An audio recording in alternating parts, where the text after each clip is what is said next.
Okay, so good morning all, okay? So I'm here to share the story of a domestic worker whom we rescued about a week ago.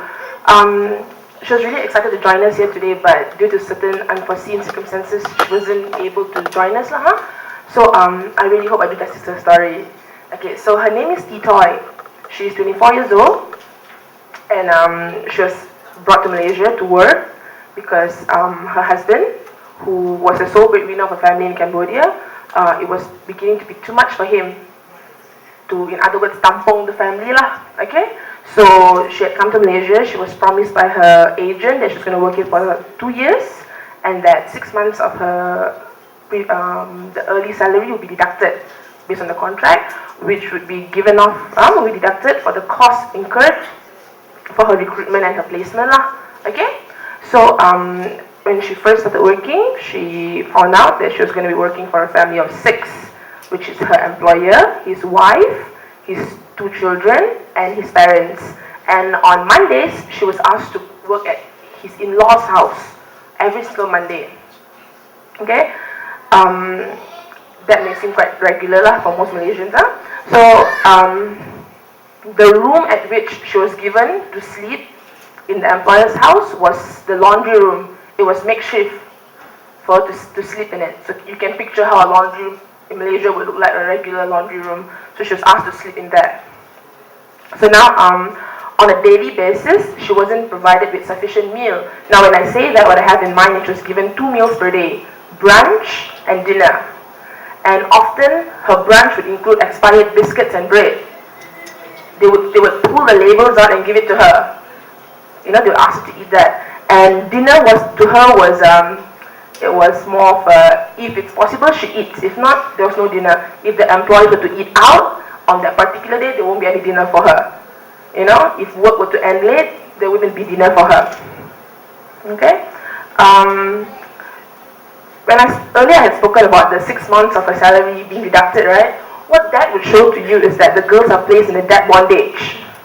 So you see, prior to her coming to work in Malaysia, she had been told, 6 months of her salary be deducted, for the cost incurred. So she already had it in mind.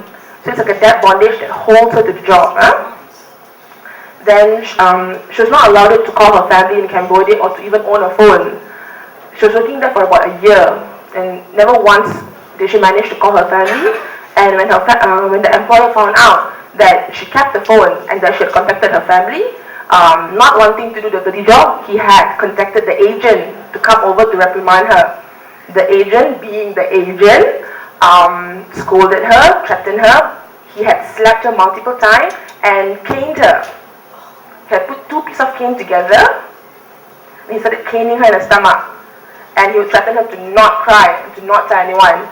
It was only after this physical abuse had taken place did she decided to run away. Okay, so Tenaga Kita had gotten a call from her parents in Cambodia, and we had worked together with spin partners from Penang to bring her over to KL. Okay, now looking into the case, right? Now the employer is able to discriminate her due to the lack of legal framework in Malaysia.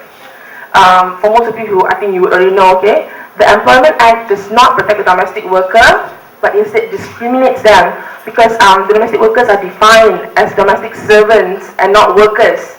Okay, thus this excludes them from all the benefits that a regular worker would have. So you see, most employers they sort of know this. Okay, and there is no standard contract between the domestic worker and the employer or between the agent, which has been agreed or attested by both the government. So this would lead to oral agreement. This would lead to oral agreements, which clearly can be disputed. Okay. Then the third thing, and this is becoming quite an alarming trend, is that the domestic workers' passports are being withheld by the employers. And this is an issue that, as I was saying earlier, almost all domestic workers in Malaysia face. The agents would advise the employers to hold on to their passports. But this is like a guarantee that the girls will not be able to run away. You see? But what they don't realize is that this action is unacceptable because their passports are fundamental for them to access to legal justice. And, with the employer withholding it, their options to assert rights become limited. Okay? This also restricts the domestic workers' movement and her capacity to assert her rights. Like, how would you feel if you were to work in my company and I were to withhold your IC until you've completed your contract with me? I don't think any Malaysian would sit still about that. Okay?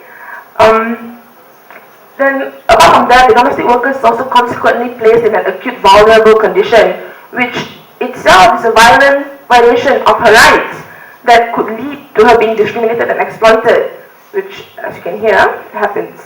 And domestic workers, when they are brought over or recruited in Malaysia, there is no guarantee that they will be given decent work with decent wages in Malaysia. They come here with just, oral promises. Okay? Then, and when a domestic worker runs away because she's been physically abused or exploited, her work permit is cancelled, and this causes it to be difficult for her to have access to courts. And if she were to consider that option, the government requires her to pay 100 ringgit every month for a special pass to enable her to do so. And the work permit that the domestic workers are provided with only allows her to work under one particular employer. If she decides to leave the employer, she has to head back home to Cambodia or wherever she's from. And this is a form of bonded contract, and quite clearly it's discriminatory. Okay? So I just hope that this story gives you all a tiny insight to what domestic workers face in Malaysia. This is just one particular story, but there is so much more happening around Malaysia. Thank you.